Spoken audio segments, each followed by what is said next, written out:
Welcome to the Adventure Mechanics. I'm Chandler. I'm Devin. And I'm Tom. And today we'll be talking about a classic adventure game from, what was it, like 1992? So this is the Dagger of Amon-Ra. It was released in 1992 on floppy disk and 1993 in CD-ROM, apparently. It was developed and published by Sierra Online. And this is a game about the titular Laura Bow, which this is her second showing in the series. The first one being the Colonel's Bequest. There's a few mechanics that we'll talk about later that go between the two games. But yeah, this is a classic point-and-click adventure game. Do we want to go over the story real quick? Yeah, I think story first. Yeah, Okay. That makes sense. Yeah, and then we'll kind of go over the history of the game. Because there's actually kind of some interesting stuff on this. The 90s were crazy. They were. Yeah. So, the story for The Dagger of Amon-Ra starts in 1926. Laura Bow is a new graduate from Tulane University, freshly hired at the New York Daily Register News Tribune as a reporter. From now on, I'm just calling it the Trib. She's a Southern Belle. Laura Bow, sir, and I believe you have the advantage. Yeah, she is definitely a Southern Belle in this one. And as soon as she arrives in New York, she is robbed of all of her possessions. Her luggage is taken away, her extra cash is stolen, like right at the train station as soon as she steps off. And she's barely even upset about it. Yeah, undaunted, you would say. It's like not even really brought up ever again. Yeah, just never brought up. Undaunted, she makes her way directly to her new job at the Trib. Her boss, Sam Augustini, initially doesn't even recognize who she is. Laura has to remind him of the promise that he made to her father, and he assigns Laura to the case of a missing ceremonial blade called the Dagger of Amon-Ra that recently happened at the Leyendecker Museum. To kind of get some more background on the case, she goes to her coworker, Crodfaller Rhubarb, which is probably one of the worst names I've heard in a long time. I mean, it's unforgettable. We'll go with that. Yeah, well, that's a word for it. Definitely unforgettable. To get caught up on the case. Laura then goes to the police station to interview the detective working the case, a detective Ryan O'Reilly. Sure and begorra, I'm Detective O'Reilly. What would you be wanting then, lass? He's not particularly helpful in giving her information on the case, though. He's very stereotypical, though. Yeah, I think everybody is. This entire game is the game of tropes. Stereotypes. Yeah, I would go with that. Yeah. So, Laura actually talks to the desk sergeant to get information about a speakeasy that she heard from Codfaller. And she goes there and meets with a stool pigeon called Lawrence Ziggy Ziegfeld. Are you Ziggy? Who sent ya?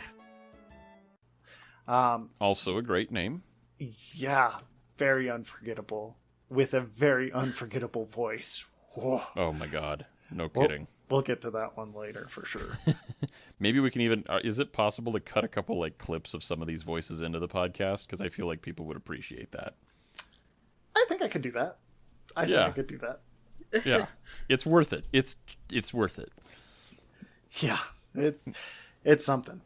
Ziggy gives her some information on the people working at the museum. She then goes to another lead that she got at the laundry cleaners run by a man called Low Fat. You can guess what accent they used on that one. Yes, please. I was just wondering, do you work here? Yes, ticket, please. Yeah, and it's definitely not at all insulting, offensive, or problematic, so... Yeah. once she gets there, Lofat gives her the names of a few more people, and Laura's able to acquire some formal wear to take to the formal event being held at the museum as well. I'm kind of just glossing over a lot here. There's a lot of dialogue in each of these sections, and if you're... Yeah, there's a lot of dialogue and a lot of, like, typical adventure game nonsense, like, puzzles, like, to just get to this point in the game. Yeah. Yeah. So, that's... Sorry. That's... yeah, that's gonna be part of this. It's like, we're going over, like, broad strokes here. Not like the whole story. Yeah. And if you didn't want to be spoiled, now is the time to go play the game yourself, because this is literally like the first 20 little minutes bit of the game. So Yeah, and the game does kind of begin a little bit slowly. This is the slow part. It's about to get to the fast might be a strong word. It's kind of fast. Faster? Well, you actually get to the plot. So, there we go. Yeah, I guess you could say. Interesting? Yeah. Yeah, we'll go with that. Yeah. Yeah, so once she has the formal wear, Laura then takes a cab to the event being held at the museum. There she's able to question all of the people that are the shakers and movers and the future suspects, we'll call them. At the door, she's greeted by a Wolf Heimlich. This affair is by invitation only, Fräulein. Your papers, please. The former German soldier and current chief of security. As she enters the museum, the first thing she sees is a small group of people talking. One of them being Dr. Archibald Carrington III. Good evening, Miss Bow. Good evening. Who is the newly hired president of the museum. In the center of this group is his secretary, Yvette, who is generously described as the amorous French secretary. Bonjour, Miss Beau. I'm Yvette Delacroix. Yeah, she's problematic. Very. But also somehow one of the more interesting characters in the game. Yeah. In some ways. Yeah. I don't know. She was actually kind of my favorite character in this, but we'll get to that. Yeah. I feel like some potential was lost in her character, but anyway, go on. Also in that group is Dr. Pippin Carter. I'm an important curator with an important salary. The arrogant and haughty man who discovered the Dagger of Amon Ra. With them is the Egyptian accountant, Ramses Najir. I am Ramses Najir, Miss Bow. Pleased to make your acquaintance. Who has a very noted lisp and is not hard to read at all if you don't... Yeah, the game feels the need to pronounce the lisp in the text. So... Yeah, if you're playing this without the audio, which is perfectly doable, just remember he's got a lisp, and that's going to be hard for you to get to. Yeah. And one of the people that Laura already knows is with them as well. One of the people named Ziggy. As she moves around this reception, she also runs into Detective O'Reilly with the Dr. Olympia Miklos. Oh, good evening, Miss Bow. And Dr. Patahipshut. I'm pretty sure I mispronounced that.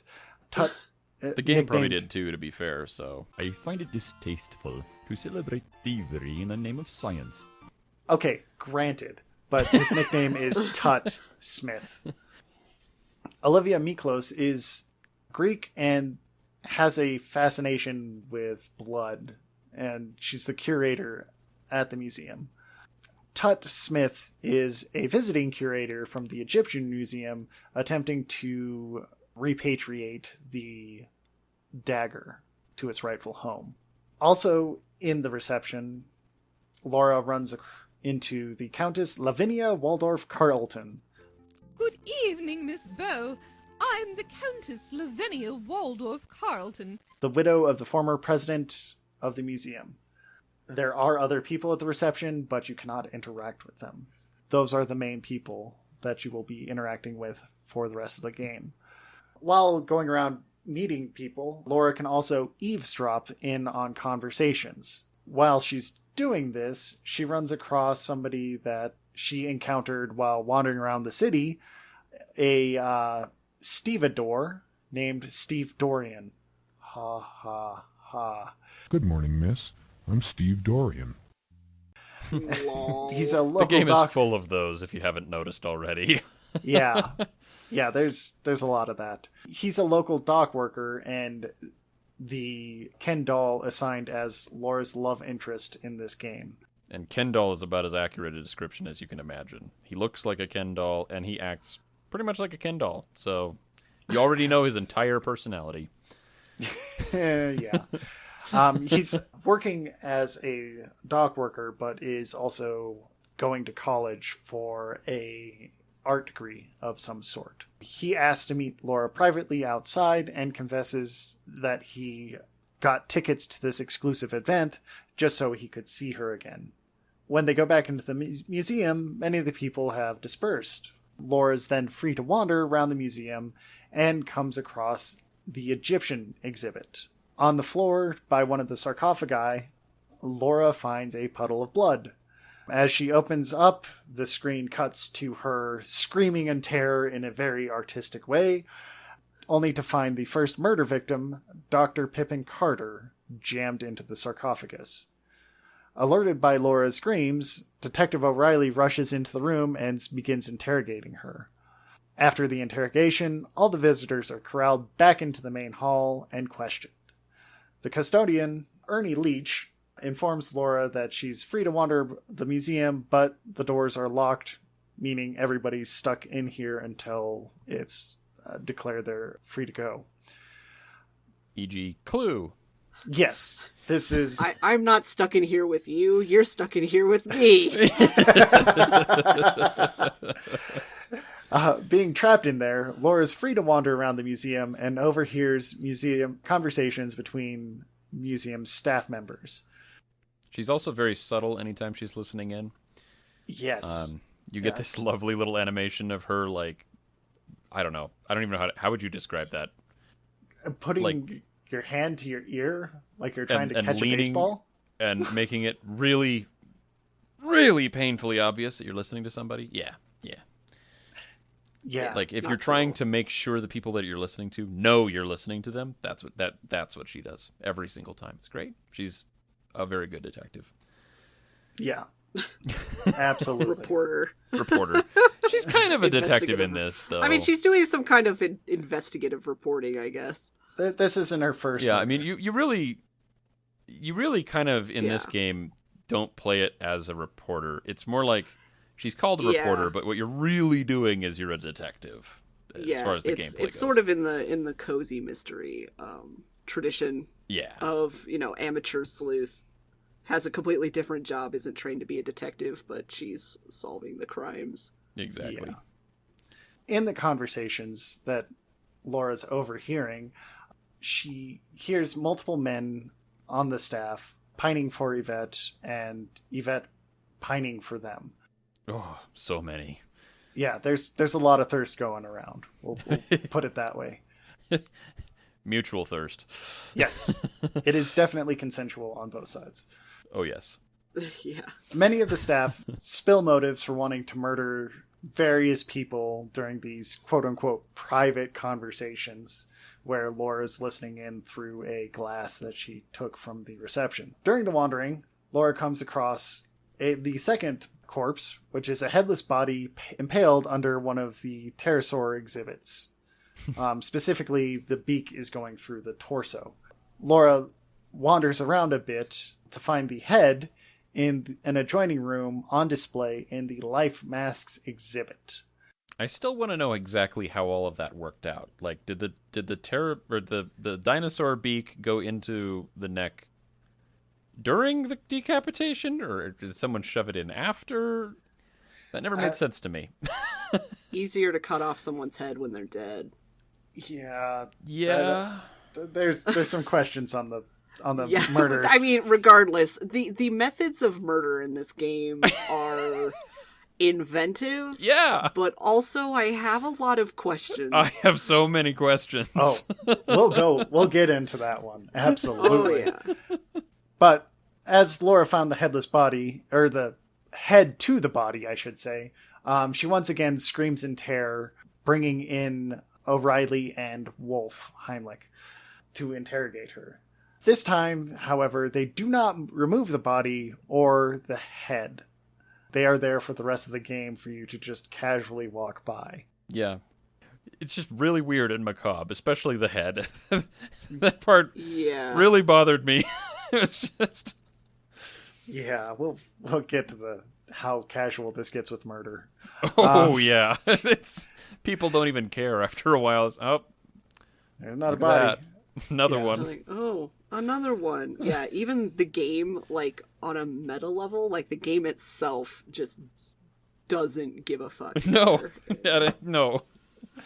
Yeah. Anyway, continue with the story. It's getting good. Yeah. We'll put good in quotes. Laura eventually wanders downstairs to the alcohol preservation lab and overhears that there is something stuck in one of the vat's filters. She investigates and finds the Dagger of Amon Ra. And that's hidden. That's the game. That's it. Yeah. She found it anyway. That's oh, wait, there's more? No, she's still locked in. She's still locked in with all the murderer. And that dagger was hidden in the boar vat. She wanders back up, only to find another corpse, this time impaled on a stuffed porcupine in Carrington's office. Which left me with even more questions than probably any other body in the whole game. That one confounded me. It's an amazing piece of art, too. It is. The porcupine also looks incredibly confused about how this happened. Which is impressive considering it's already, stuffed and dead.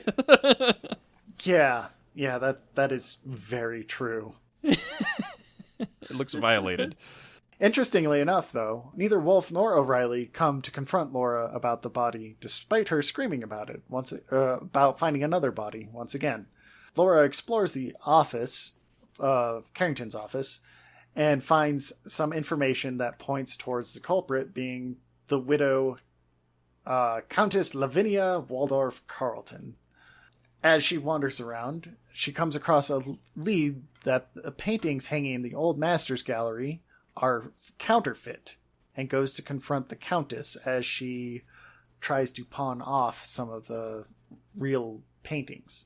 The Countess denies killing anyone and justifies it by being a cash cow. Why would she want to kill anybody when she's making off like a bandit with all of these paintings? She's got a whole plot there that I'll tear into later. As she ends this, Steve finds Laura outside Yvette's office and, like a good Ken doll, lets her know about the forged paintings. Not only late, but after she's already confronted the Countess about it. But Yvette whisks away Steve before he has any more time to talk to Laura. Flustered by Yvette's advances on her love interest, Laura storms downstairs for a meeting between two people that does not happen, considering they're both dead. When she returns to Yvette's office, she finds evidence of a struggle. One of Yvette's shoes is on the floor and her desk is in tatters. Laura then wanders around and finds a strange, wet new sculpture in the old master's gallery. Sorry, go on. She takes her trusty dinosaur bone, cracking open the statue to find Yvette's corpse. Goes and confronts Wolf and O'Reilly about this, and once again is accused of murder. But being accused of murder doesn't mean that she's not free to wander about. Apparently. Yeah. Like, why do you keep killing people anyway? I'm gonna go over here. Think you did it, but okay, you keep wandering around. It's fine. Have a nice day. Let me know when you kill someone else. Yep. Yeah. She wanders around and ends up in front of the office of Dr. Miklos, who just casually mentions that she's looking for the detective because the Countess is dying on her desk. Very casually. Oh, like, very, very, very casually. Yeah. Can't even be bothered to do anything about it. Yeah. So Dr. Miklos wanders off to try to find the detective, and Laura goes in to see the Countess's final moments and investigate the body once again. Yeah, I don't know if we've mentioned it yet, but every time someone dies, Laura likes to like dig around in the pockets of the corpse. Yeah. Which is weird. Yeah. When I see someone die, my first instinct isn't, I wonder what they have in their pockets. Yeah. Especially when you consider that the game itself doesn't let Laura touch a lot of other things that are definitely, like, not as bad as rifling the pockets of a dead person. Oh, yeah. Like, especially a dead person with no head, all of, one that's, like, coated in plaster, Every time you click on something you're not supposed to, you get this, don't touch that! And it's, like, this really weird, like, kind of accusatory thing. Don't touch it. You don't know where it's been. Yeah. Yes. And then there's a horrifying, like, defiled corpse that is, like, dismembered, and it's like, oh, touch that. Touch it everywhere. Touch everything. Make sure you aren't missing anything, because something could be hidden in the corpse, and you wouldn't want that. Why? I just realized I missed a murder in there. Yeah. Oh wait, was that the suit of armor murder? No, that was actually where the quote unquote coroner put the first body, was in the suit of armor. Oh yeah. Before Laura found Yvette's body, and before she found the plot of the paintings being stolen, she did run across the body of the janitor Ernest, I think. Oh yeah. Oh yeah, that's right. Yeah. He was. There's so many bodies. I totally forgot about him. Yeah, I feel like there's a Disturbed song about letting the bodies hit the floor or something. Yeah, his corpse was laid casually on top of the tusks of a mammoth skeleton. Yeah. Laura notes that his body reeks of alcohol, and although wet, seems to dry quickly. So he was likely drowned in one of the alcohol vats. Yep. After Laura finds the last body of the Countess, as she's leaving the office of Dr. Miklos, she's spotted by a cloaked figure, which could only mean she found the murderer. Yes. She runs away from the figure and ends up in a secret room deep in the museum. There's a whole chase scene here that I'm going to gloss over because it is insane. Like, if you're playing it, you will probably die without a walkthrough multiple times. Your timing has to be very, very, very careful. Yeah, and hilariously, you pick up a mummy and use it as a way to jam a door shut. As you do. Don't touch this. Yep, gotta jam that mummy door, though. But in this secret room deep in the museum, she stumbles upon a cult to the god Ra and is quickly captured. She's able to answer Ra's riddle using the Rosetta Stone evidence that she got to translate. And specifically, you have to know that information. Yes. She doesn't do it, you do that. So, yes. Yeah. Make sure you grab the Rosetta Stone information. That is important. Once she's released, she runs to the boiler room and finds Steve unconscious in the coal chute. She awakens him and gives him his boot. I don't know why, but he has to have that boot. Yeah, literally, you don't put the boot on him, and he dies? Yep. The floor's too hot. Yeah, because that's how things work. That's how heat works. Like, never mind rubber soles. That scene bothered me so much. I don't know. That just seemed forced and stupid. Where you're just kind of like, you're just being cruel at this point, game. That was just messed up. It's just like the game's like, like. I hope you bought a guide. What did you think you were playing? A LucasArts game? No. We'll get to the Sierra logic once I'm done. Like we're at the almost to the climax. This is basically the climax. Yeah. Yeah. This is like the climax of the game. Yeah, so she gives him his boot. He helps her move a statue or like a stone inscription covering a chute, and they're able to climb out through one of the T-Rex exhibits. Yeah, apparently the T-Rex is somehow, connected through the floor to a chute, despite there being no room for any of that, because the T-Rex is clearly like a full-on T-Rex with skinny, legs and nothing around it for... Anyway. Yeah, there's some problems. Being followed by the murderer, Laura and Steve are able to trap the murderer in the mouth of the T-Rex that they just came out of. The game then cuts to the coroner's office without revealing who the murderer was, where Laura is getting grilled by the coroner for who did what and for what reason. That means if you weren't taking notes, you're probably going to fail this section. Yes, because apparently the reporter's job is to do the detective's job for him. Yeah, well, that's a secret.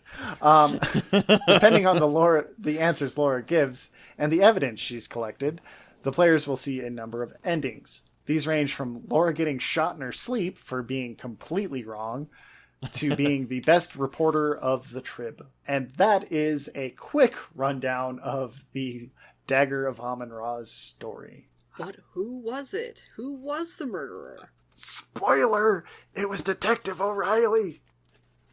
The logic on it doesn't really follow, but... Yeah, it's incredibly convoluted and... Basically, have a guide, and just do what the guide says, because when I watched... Because we watched Chandler play this game all together, and when I watched the answers get answered, and they went through all of that stuff, and there was like, this person did that, and that person did that, I was like, what? Why did that person... I don't... To cover up another crime! To cover up another crime! And it's like... My God, that answer was used like 4 times. Yeah, yes. It's like all of the murders, except for the first one, were to cover up the first murder. Yeah, and also, how? None of it Why? really made a lot of sense. Like, the One whole was time... for jealousy. One was for jealousy. I will give him that. Yes, that's true. Yeah, there was the initial murder, and then there was one for jealousy. We'll put it this way. Let me just state for the record that Detective O'Reilly is one jealous bitch. And he did not like Yvette being in an open relationship with him. Mm-hmm. You do overhear that him just straight up threatening to murder her if she sleeps around. Yvette being the person... The thirsty lady that she is. Well, she's thirsty, but like she takes it as a joke. Like he's making a joke about it. Oh, yeah. And yeah, she doesn't take it as a serious threat. Yeah, which is quite unfortunate because honestly, she's one of my favorite characters in this game next to Laura walking in on people. Simply because the Laura walking in on people, they gave her some of the best art expressions. Like her reacting to people being hot and heavy into things. And Laura walking in, like, reacting is hilarious. Like, just the facial expression. Like, you don't really know what Laura's thinking in that moment, but very well done art. It's kind of weird because, like, I think Laura's character, when you first meet her, I mean, she's improbably thirsty. I mean, she hits on every moving object in the entire game. Male, female... You mean Yvette? Yeah, Yvette, not Laura. Sorry, not Laura. Yeah, Yvette. Sorry.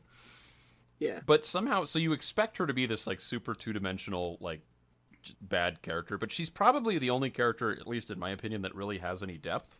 The rest of them are completely two-dimensional. There's like some interesting things happening in Yvette's story. I mean, Yvette is the only one that has conversations with people throughout the entire game, and I think that's why we get a better picture of her, because like otherwise there would be no dialogue in the game. Yeah. If it wasn't for her like chatting with the guys that she's, amorous with. Oh boy. Amusingly enough, I think she does survive the what's that test of 2 women talking and not like talking about a dude. The Bechdel test? Yeah. I think she actually survives the Bechdel test. Does she? I think she does. I am not sure. I mean that's true, because she's talking to men for the most part of the game. I think there's only one conversation she has with Laura. But she also has a conversation with Dr. Miklos where she just makes a joke and then says, I have a problem, and the conversation cuts out from there. But it's a certain time frame that you have to have talking about something other than, love interests, right? Yeah, the Bechdel test has, I think you're right. I think I'll look it up. Yeah. But, yeah. That is actually interesting. If she did pass the Bechdel test, that would be fucking weird. That's why I'm, not sure that she does. Let me see. I would actually kind of feel like the Bechdel test needs to be rewritten. Yeah. Because, boy, at least initially when you first meet her, you're like, okay, so she's just the character that I think you're supposed to... I don't know how the developers want it. Are you supposed to lust after her? I mean... is she supposed to be, the fan service of the game? I feel like that's how they set her up. Right. As a character, because, even if you talk about Yvette to Low Fat, he'll say, I don't kiss and tell. And then he does his racist ha laugh. Yeah. Did we mention how problematic this game is? It's problematic on all the levels. Just pick a level. It's problematic. So the Bechdel test at its base level is it's usually applied to film, but it can be applied to anything. Sure. That in the case of its original thing, the film has to have at least 2 women in it who talk to each other about something other than a man, and that's base level. And there are many variants that add time limits. Oh. Okay. Either 60 seconds or 5 minutes, a whole scene. It just depends, but it's at its base level. There is no time limit. It's just they have to have 2 women must talk to each other about other than a man. Other requirements like they must be named or time. So they're named, and they do talk about something other than a man once at least. Yeah, because Yvette does pull a prank on Dr. Miklos and is like, hey, can you identify this bone for me? And Dr. Miklos is like, this is just a chicken bone. You grabbed it from the reception, didn't you? And Yvette's like, oh yes, I did. I played a good joke on you, huh? She's played as very French, so Z instead of the in the most American way. I was going to say, and by very French, we mean if you misunderstand French, that's how she is. Which is how every single character is. Yeah. If the person is from a country, you just take the stereotype of that country, twist it a little bit, make it kind of problematic and messed up, and voila, you have their personality. Yeah. That the one thing I did not mention was some of the evidence you gather that points to Detective O'Reilly being the murderer is grapes, which is mentioned that the grapes are something he uses to mask the smell of booze. Did we mention he's Irish? And his yeah. hair is red, and he has a very distinct Irish accent, and he's a cop. Anyway. Yeah, there's some problems. There's some problems. I mean, it's like they took everything and made it super shorthand. We need an Irish person. He's got a drinking problem. That was the That's worst so creative. idea. Why did you do that? Why didn't you just say there's a potato in his fucking pocket? Seriously. Oh yeah, everybody is a stereotype from a stereotype 50s, but stretched out. Most people are we all use stereotypes. It's a human nature sort of thing, but most people try when they're writing things to at least make an effort to not be too stereotypical. Imagine if the opposite happened. I think that they, at least to try to pretend that they're more of a writer than they are, they'll be like, well, this person is Irish, So obviously they like potatoes, but maybe this time they won't be drunk. Like, the game... I know, but like, the game is like the opposite of that. It's like, well, this person's going to be Irish, so they have to be a cop, they have to have red hair, they have to talk with the super thick accent and use, you know, I don't even know if he does, but I'm sure he does, say things like lad and things like that, and then... Oh, lad, lass, and exactly. See. And then let's see, what else do only Irish people always do? Because I've only seen one description of an Irish person once. They have red hair. Yeah, it's basically, he even has like a mustache that like has a little bit of a curl. I'm telling you, like, just every stereotype, stretch that out. It's as if they're trying to write the stereotype. That's how every character is in this entire thing. Yeah, and like Ziggy's voice is very much, I'm like the super annoying stool pigeon voice, and that feels like I just jammed nothing but cigarettes down my throat, and yeah, it's painful to listen to. Yeah, that one's awful. And he's like a criminal. He has ties to criminal enterprises, and I think he's actually helping fence some stuff from the I think that's museum. Correct. Like, like people are just stealing from this museum like it's going out of I don't know if maybe this might be the moment to like insert some of the voices from the game if you can, just because I feel like they will drive this point into the ground. That'll be how hard it'll drive it home. Oh yeah. Yeah, I'll add some of the voices and kind of make it, get people a feel for the game. Also, I should also mention, we mentioned earlier that the Lisp is written in text. That's not the only thing they write in text. If someone has an accent, they will intentionally misspell the word to make, like, phonically, but not phonically, like just to make it very obvious that there's an accent, and it usually makes it completely illegible and sound... It's bad. I don't know. Terrible. Devin, you probably have more commentary on that. Well, it's really not necessary to, like, I mean, I could see why I can see why without voice acting, like, you'd want to give some hint in the text that these characters talk differently. So, like, Yvette having the stereotypical French accent where they spell everything with the Z, or, things like that. Which, I gotta point out that is not how French really sounds. It's not. Everything's that's through why the fucking nose. Stereotypical French accent. Yeah. If someone described a French accent to you, but you've never actually heard it. Very feminine sounding accent. And they have to, so I get, like, why you would want to try and write out the dialect. It becomes incredibly redundant with the voice acting, which is part of the problem, because then you're, like, trying to read the subtitles and you're like, I can't read them because they've written out the lisp. But I feel like they take it to the nth degree anyway with just the writing. Like, there are ways, like, for example, with Yvette, like, having, ze and zis, like, spelling it like that. Like, okay, but that's fine. Then you kind of get the idea that she has an accent of some sort.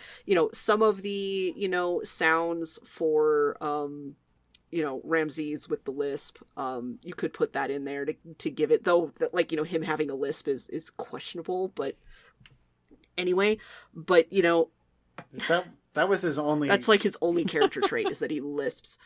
But, so it's just not done well. It's just not done well. And especially when you have the voice actor to go with it, it just defeats the purpose of the subtitles. Yes. And I think that they could also have toned down the accents in a lot of ways.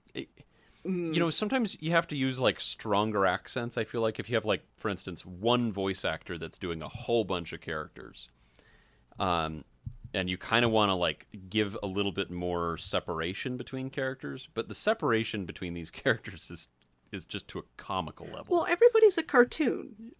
Is what they did, is that they just made every single character, even Laura herself, a cartoon.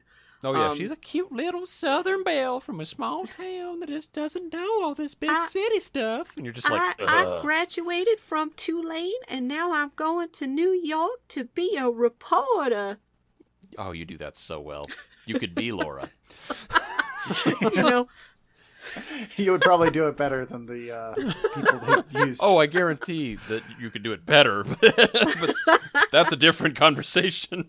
I mean, Laura has a very cute voice. Like, I don't know. You can have characters with strong accents like that are kind of memorable, but you don't want to have every character have a strong accent like that. Right. And everybody, well, it's like, it's in layers, right? Like, you know, not only are we laying into, like, you know, these cartoonish aspects where we're caricaturizing each character to make them stand out in the story, you know, we're leaning into, like, you know, ethnic and racial stereotypes. We're laying into a bunch of other things, you know, it's just, and then it gets big, and for, like, the story they're telling, it's, I don't know, I have mixed feelings about this, like, especially with Laura herself, because Laura is not dumb or anything, like, and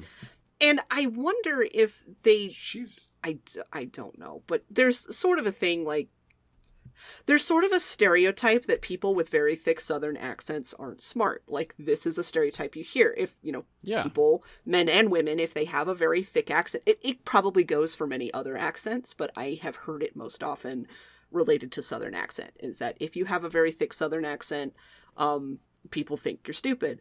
And Laura has, the way that they did Laura's performance is she has this very thick accent, you know, the Southern Belle accent, and she has a very cute sounding voice. It's very dainty, feminine, you know, very young sounding voice. And it kind of is at odds with the fact that she's, you know, not dumb. She might not be streetwise in New York, you know, coming from a little town in the South, though if she's going to Tulane, like, she's got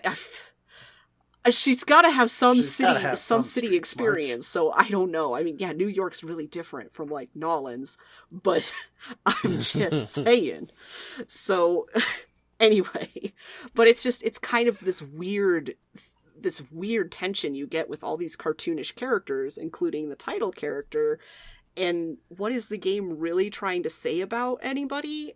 Except that it's all a cartoon, you know, like, it's just entertaining, you know, because it feels a lot of times like Laura, and this is the nature of a point and click game, right? Is that it feels like, as you're playing the game, that Laura just kind of stumbles into stuff. Yeah. Like, she's not necessarily looking for evidence, but she stumbles into it and then has evidence and then solves the mystery, which is like, well, but we have evidence that she actually is quite clever.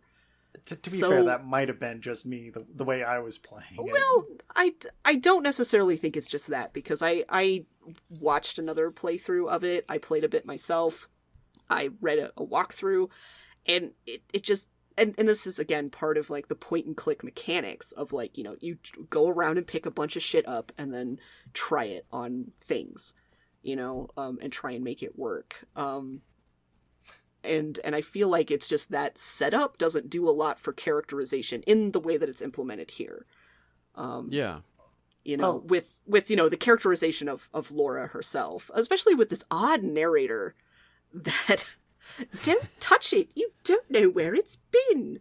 Yeah, which is like Pick this hardcore English, like proper English accent, and I don't know why. Yeah, and this narrator is so judgy about my God. literally everything. It's okay, and that goes on to a whole other topic. So yeah, there is actually an interesting point that you bring up, though. Is this is Laura's second mystery, right? Mm-hmm. So she's Don't already hang been out with through... Laura. Lots of people die around Laura. Apparently, that's the lesson I'm learning. Yeah, last time she went with her friend to deal with her friend's like great uncle dying in the Colonel's bequest. And she literally runs across a pile of dead bodies. Like, literal pile. They just put them in yond heap sort of pile. So yeah, like, this is Laura's second encounter with murder, right? And because it's her second game, they actually gave it to a different person than the first one, the first one was done by a Roberta Williams of Sierra fame. And for the second one, they wanted to do another Laura Bow mystery, but Roberta Williams was working on something else. So they actually hired another developer, Bruce Balfour, who actually went through and was kind of the director for this particular game. He had a very dry sense of humor, and apparently while writing, a couple of the script writers would actually try and make it a competition to get Bruce to laugh. So that's kind of where the unevenness and the humor, like seemingly out of place, comes from, because of like the credited writer. I don't have his name off the top of my head, but yeah, the credited writer was actually slated to be the director at first, but he wasn't quite up to doing it because he was actually slated to do another game which was in the Leisure Suit Larry series. Oh, God. Except not only was it Leisure Suit Larry, but Leisure Suit Larry aimed at teenagers. So you could imagine how horny that would have been. Wikipedia says that the writer credit is Josh Mendel. Yeah, Josh Mendel. He was actually slated to do the... Thank you, Devin. I appreciate you looking that up while I'm fumbling over here.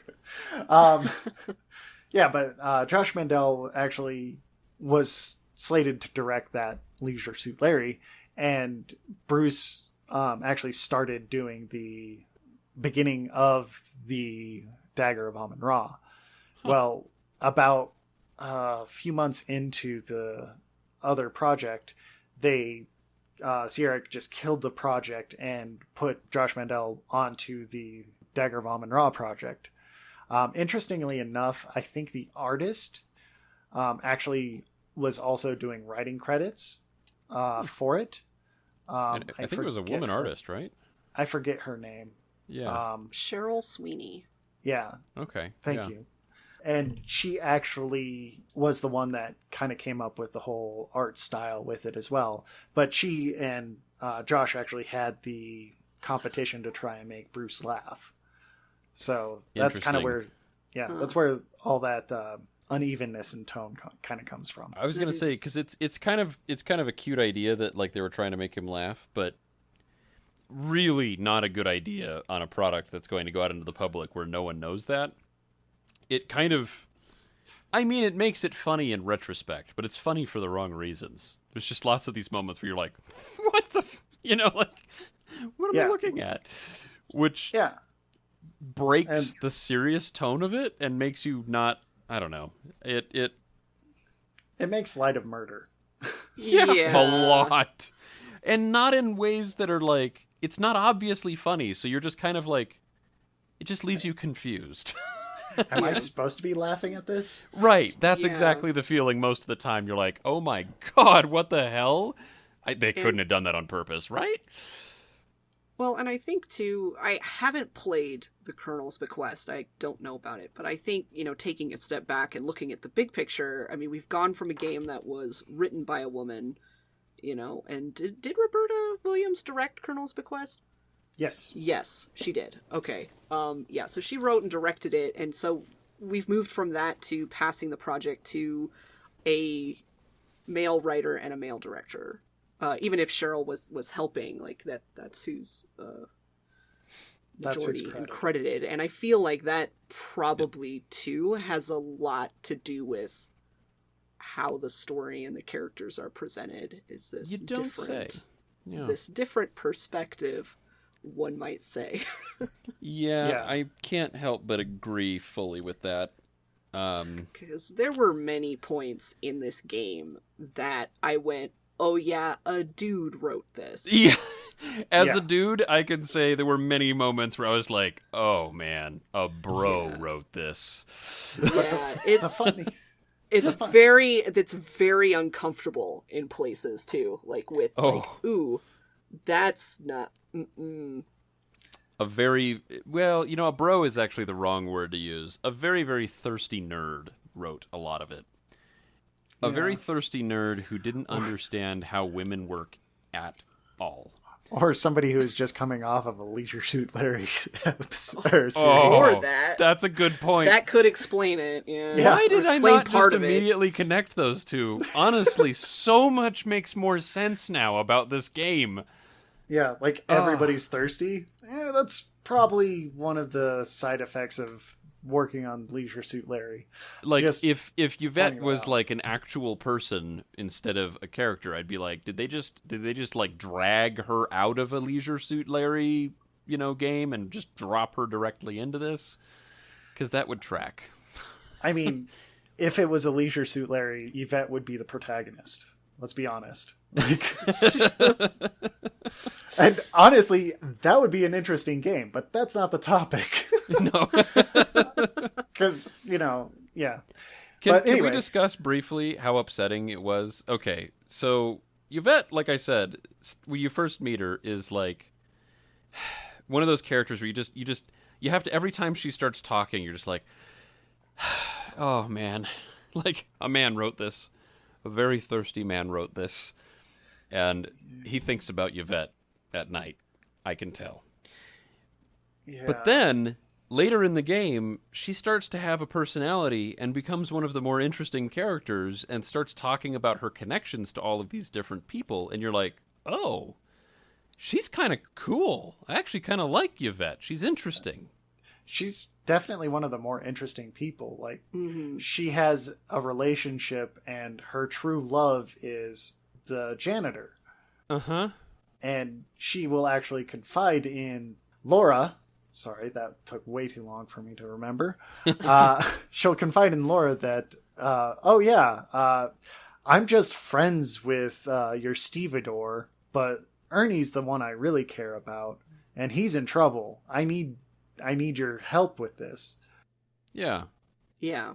And she comes off very genuine with it. Like, in like every interaction. It's crazy. Yeah.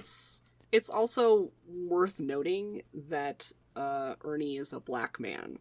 Yeah, that's a good point. And that at this time, her relationship with him is, one of those. Verboten. Yeah.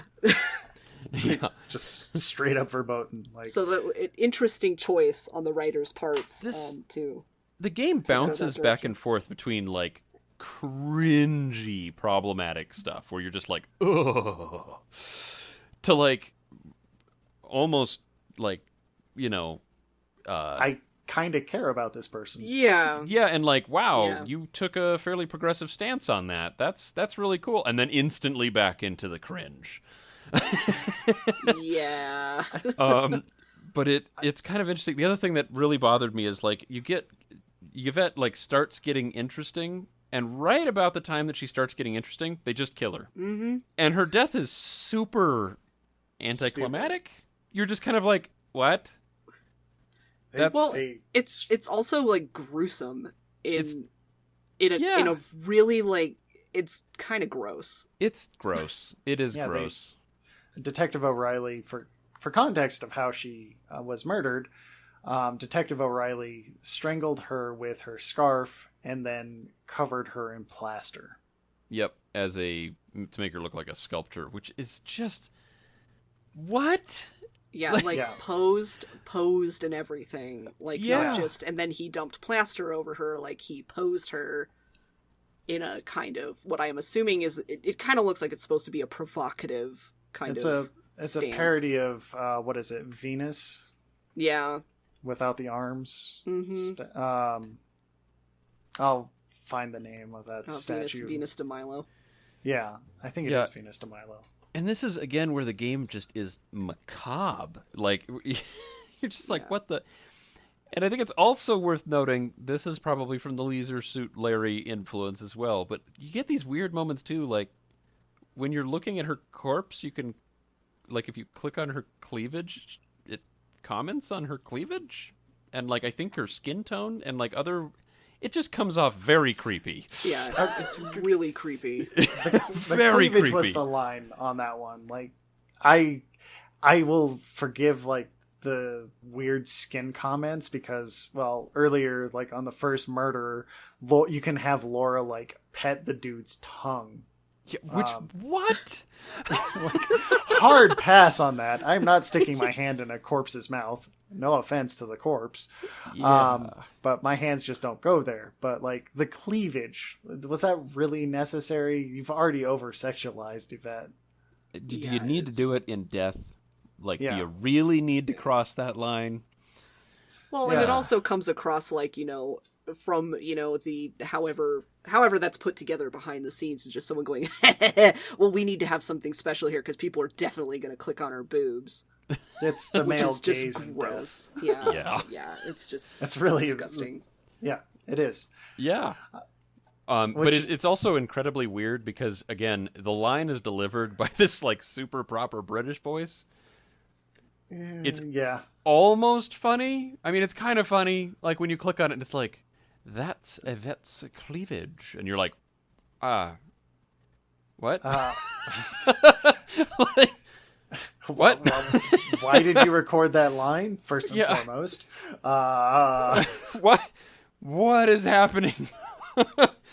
Yeah. Maybe that was one of those moments where they were trying to make the director laugh, and they just didn't realize that they had crossed 1, 3, 5 too many lines. Anyway. Yeah. And that's something that you actively have to seek out too, because if you're not clicking on her cleavage, you won't hear that line. Yeah, but it is a point and click game. You kind of have to click all over the whole screen until something happens. So granted. Yeah, one of the other things that kind of didn't translate when going from Roberta Williams to Bruce Balfour was in the original Colonel's Bequest, there's this time mechanic where you have to be at a certain place at a certain time to overhear people.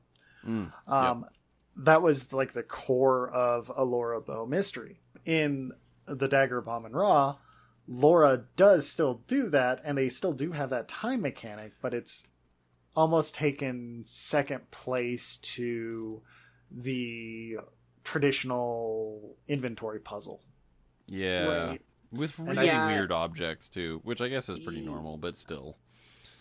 Yeah, time only advances if you've done all the things up to that point, it seems like, in Dagger of Amon Ra. Yes. Yeah. And rather than, you're supposed to get things done before time advances, which it sounds like Colonel's Bequest was. Yeah, and that was kind of the core of the Colonel's Bequest. You were encouraged to play through again and again to hear those conversations that you missed. Right. You can miss conversations in the Dagger of Amon Ra, but it's not as important as missing the puzzles. Yeah, it's not the central focus of the Dagger. Well, and I think the only way you can do that is by doing things out of order, which I also kind of have an issue with because you don't know what order you're supposed to do things, so you can miss things without, like, unless you're using a guide, you'd never know. Well, they do kind of signpost a few things, but you are right. They don't signpost everything. Like, if you're not paying attention, then the last act, Act 6, is just going to gut punch you and be like, what do you know? Who do you work for? Sort of thing. And which, that's a whole other conversation we need to have. Where's Rachel? Yeah, exactly. It's exactly that. And I feel like they were onto something when kind of going for that, but I'm not necessarily certain that that's what needed to happen to make this game great. Yeah. Like, as it is, I think it's a good game, but I don't think it's a great game. Yeah, I don't think it's bad. I think it's okay. Mm-hmm. It's pretty good. Yeah, it's a lot of fun. It's fun. I mean, go into it knowing that, it's pretty cartoony in its approach and logic, but...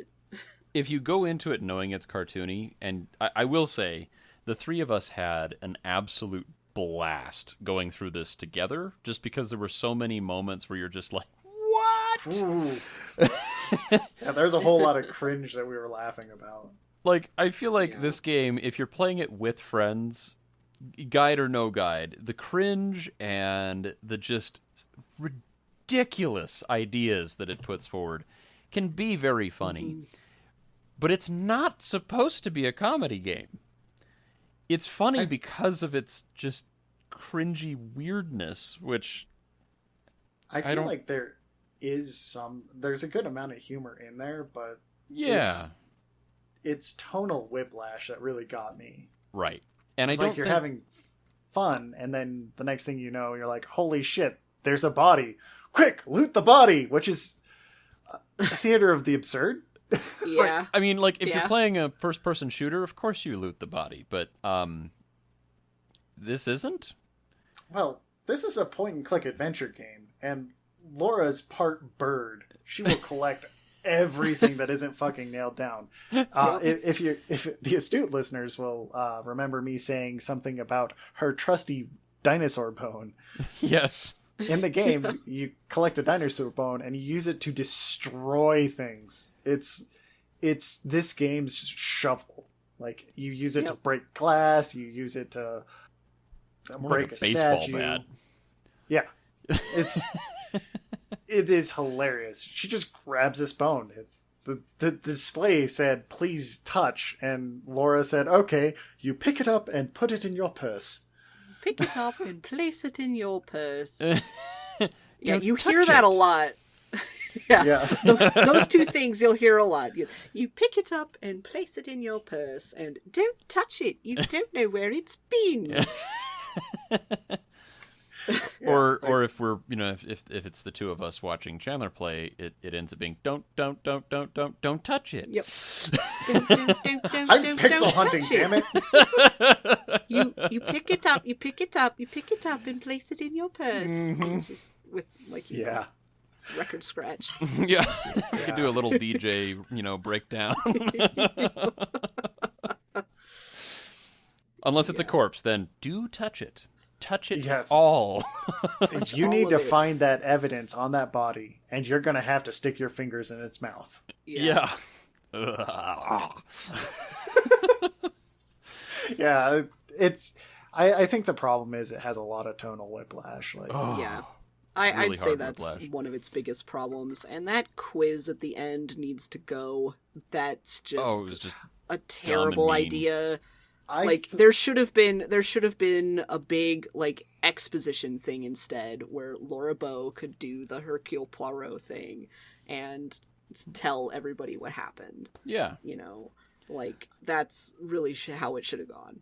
Well, especially if the game was set up in a way where you really were kind of sleuthing your way through things instead of kind of I think what you mentioned earlier, Chandler, was that a lot of the time you just sort of are stumbling into situations. And I think Devin mentioned that, but but it's cool. I mean, that. You kind of stumble in a lot of situations in the game, and some of it is kind of sleuthing, but you're sleuthing in a weird way because you're listening in on conversations, and what you're getting from conversations is, hey, these two characters are going to meet up and have a conversation later that they want to have in private, so you should go listen to it. But there's not a lot of connecting the dots of oh, I think it's this person, or oh wow, this leads me over to this conclusion. Right.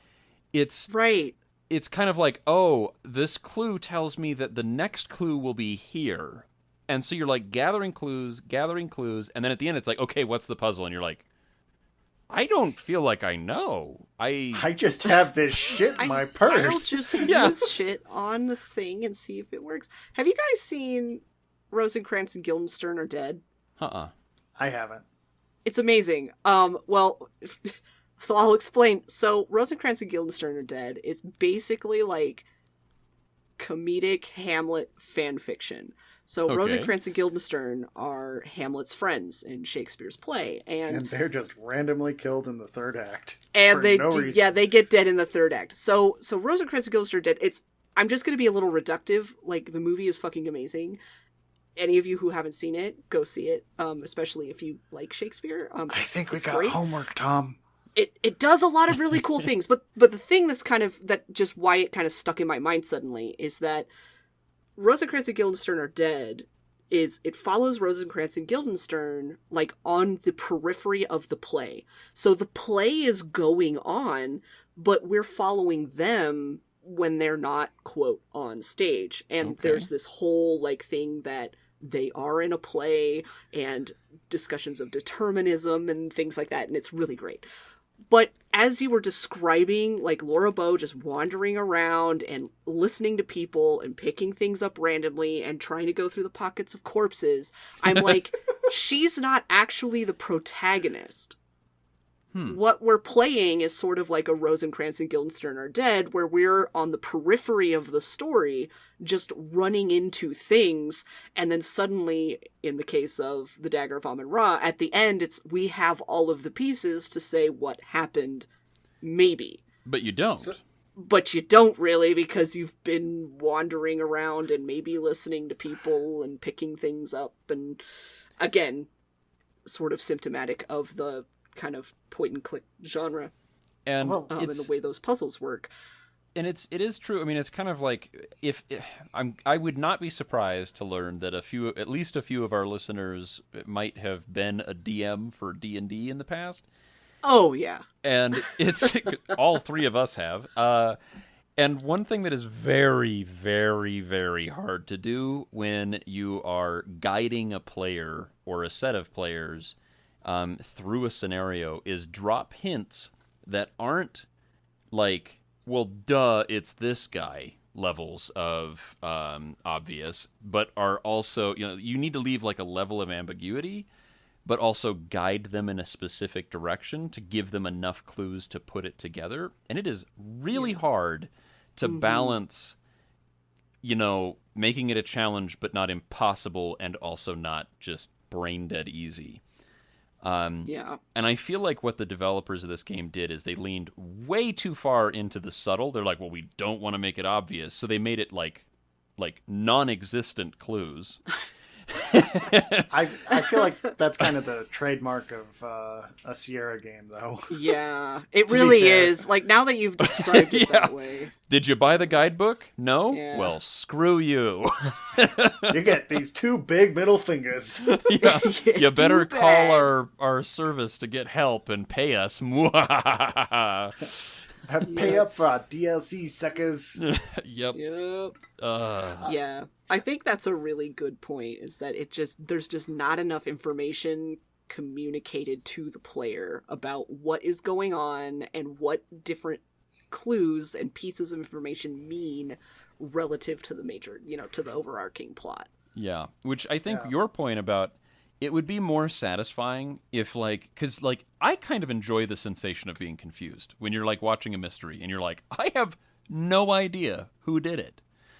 And when you get to the end and then they do the big reveal, you're like, whoa, cool. And then you can kind of put some pieces together. Yeah. If they had it like what you were saying with a big exposition where Laura Bow just solves it. She's like, well, I found this clue and then I found that clue and that led me to this and that led me to that. And that's why I think X person did the murders. You'd be like, oh, wow, that was fun. And I got a rush because I did this, but I didn't do it.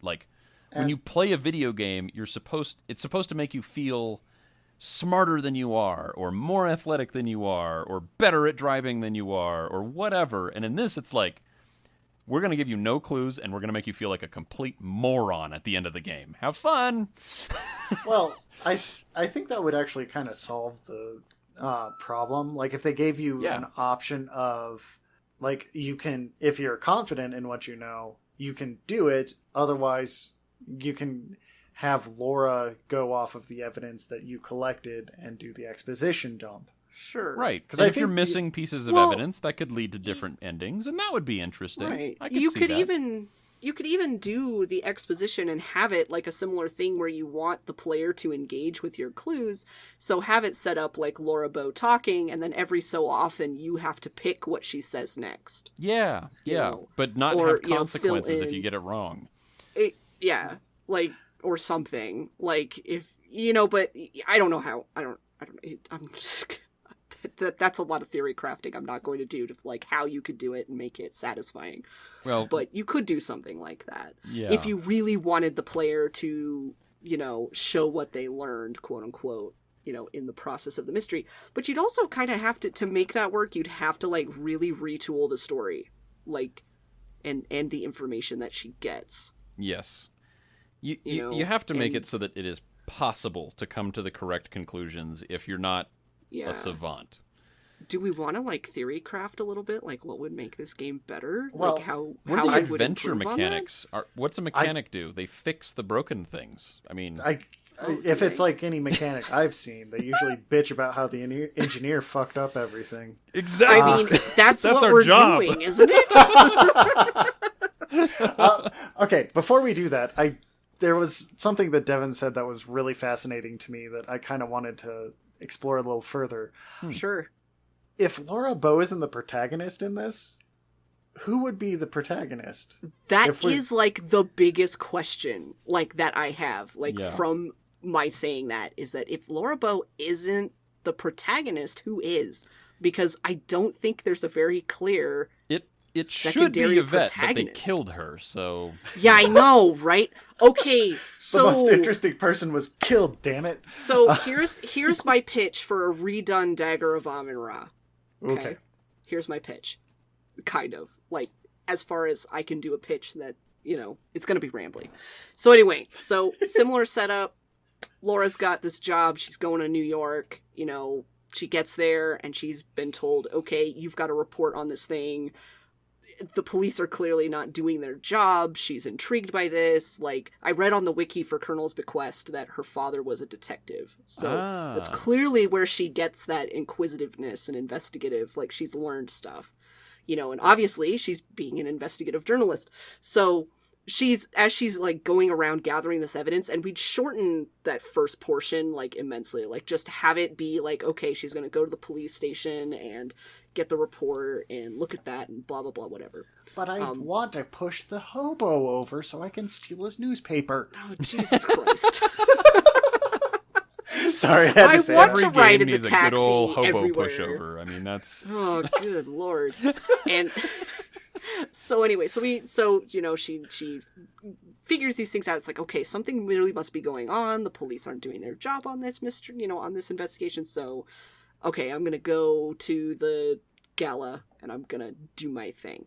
And if we really want to have her meet Steve, like, okay, sure. And if we really want him to show up randomly, like, there has to be another reason for him to show up randomly other than, oh, I just wanted to see you again. Like, he can say that to her. He can say that to her. I'm just a basic Ken doll. Sorry. Oh yeah, his voice is, we haven't mentioned that. His voice is like below the basement. It's like modulated to be lower than it actually is. You could like shake houses apart with his voice. It's yeah. Hi, Laura. Yeah. Wow, was he just talking? No, like he's King Graham from the King's Quest series, except they took his voice and then took it lower. And there's some, I'll put some show notes in this one because there's actually a really interesting interview with Bruce and Jack about this. Not Jack, the artist or the writer. Sorry, Josh, yeah, there we go. I'll put show notes in this episode to those interviews because they are very fascinating. Like, apparently the lady who voice acted Yvette actually ended up being Bruce's wife. Oh, interesting. Yeah, like she was the artist, ended up voice acting for Yvette, and then hit it off with Bruce, and they've been married to this day, so far as I know. Wow. Well, yeah, good for them. Yeah, 2 thumbs up. She is a very talented woman. Fun tidbits like that, but aren't necessarily relevant. Go back to theory crafting. Yeah, sorry. Okay. We derailed. Yeah. It's okay. So if we have Steve, like, Steve's got to have another reason, but obviously the player doesn't know that yet. So Steve's there, whatever. So I think it would be cool to go back to the mechanic of the time mechanic of having Laura needing to be in certain places at certain times so that she can overhear stuff. Yes.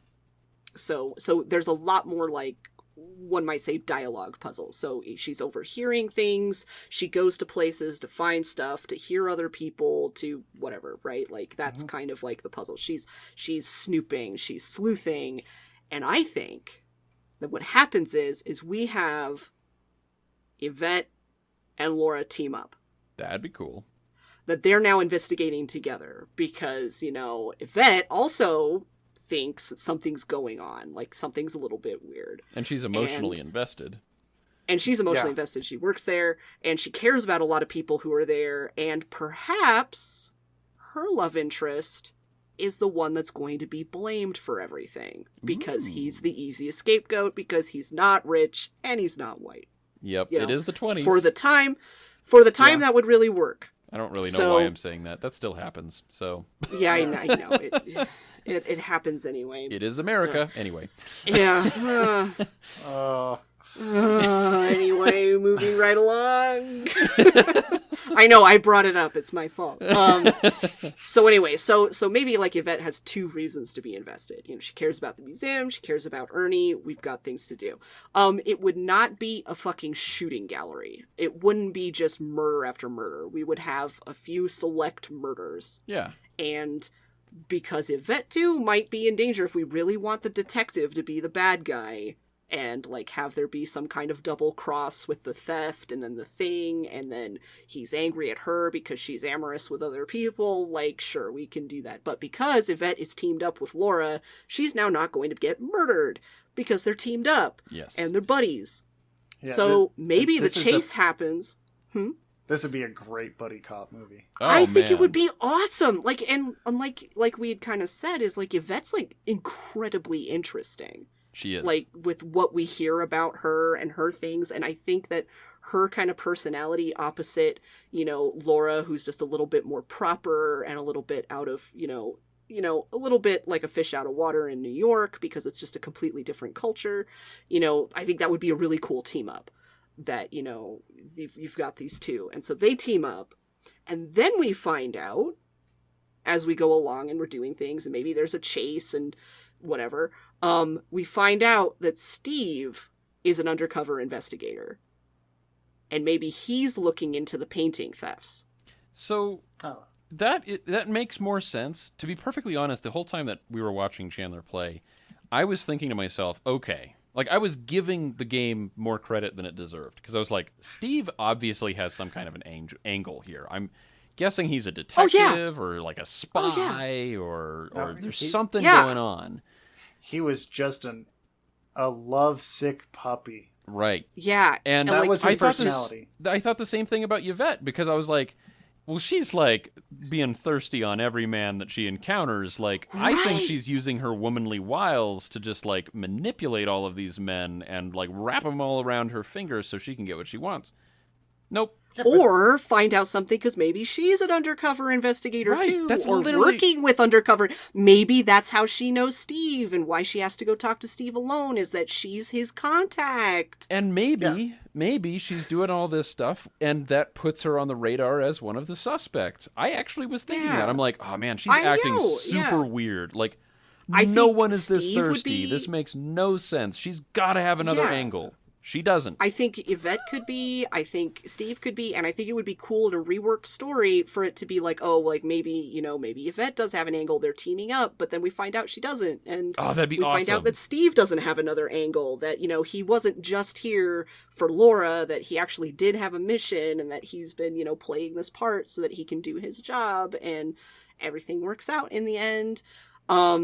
But yeah, like, actually give characters, like, more shit to do, like, and actually matter in the story, and give, and play with that, like, expectation, like, kind of like you said, Tom, like, I was expecting, like, oh, well, Steve's not just a stevedore, like, he's like an undercover investigator, like, he's either a private eye or, something, like, he's gotta be, like, undercover cop or something, but he's not, he's just, lovesick there love because of a love interest, I guess, which I don't understand why that was necessary. Which they don't even do a good job of setting up. Like, he basically just meets her and then stalks her. That's his story. Yeah, it's I mean, weird.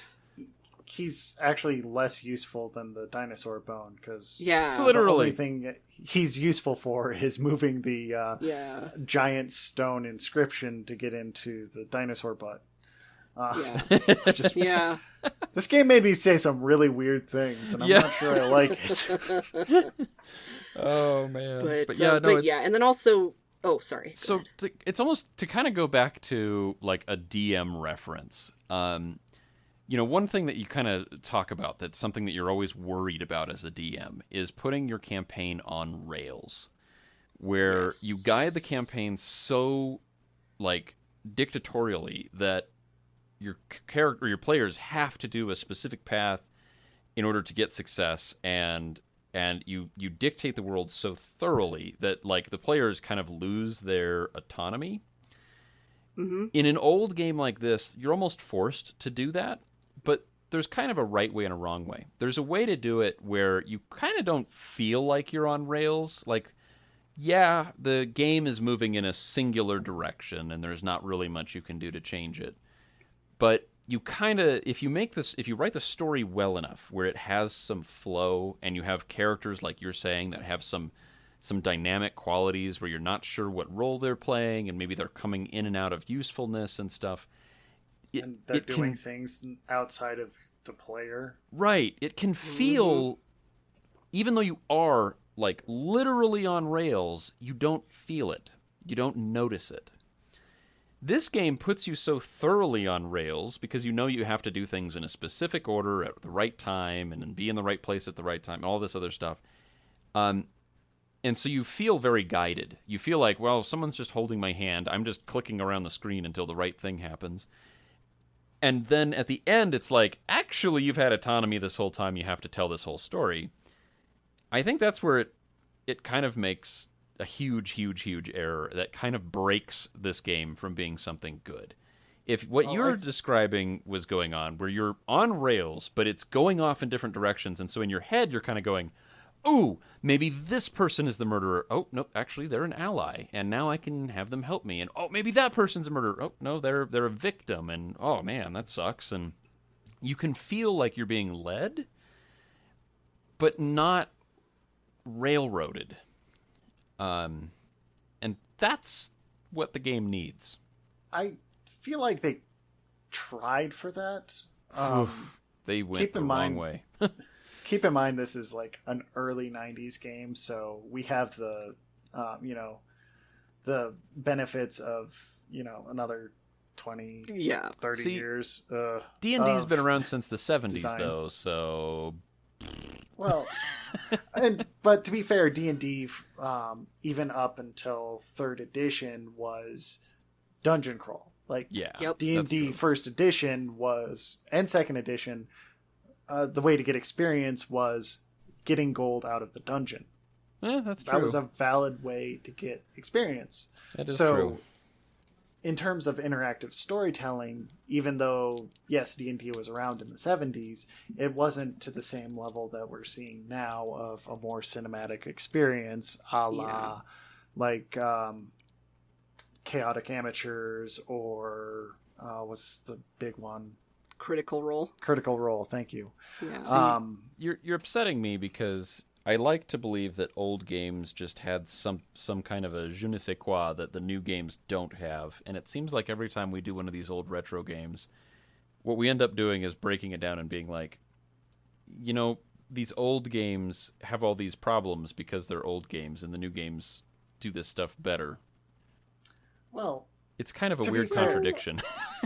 To be fair, like, this is a story-heavy game, and yes, they did hire a writer as the director, but it's interactive fiction. And I'm sure Devin can explain that a lot better than I can, but interactive fiction is written in a very different way than writing a novel. Because in a novel, if you read this in the form of a novel, then this could be a Raymond Chandler or Nero Wolfe novel, right?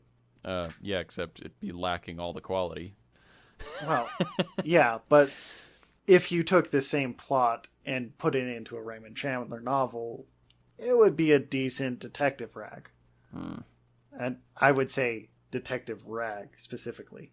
But it's an interactive medium, and I mean, video games haven't been around long enough for them to really get the interactive part. Like, I would even argue today the quote-unquote interactive stories that we see are somewhat lacking. Oh, yeah. I mean, sometimes they do it better than others, but in the AAA space, that doesn't exist, really. It's a very, very difficult thing to do. There's no doubt. Yeah. That's why I'm defending it.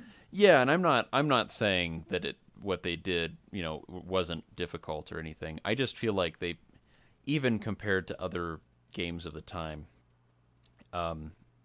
it felt very disjointed and jarring, kind of like we were talking about. And I feel like that, if we're going to criticize it, if we're going to pick apart the engineering as any good mechanic would,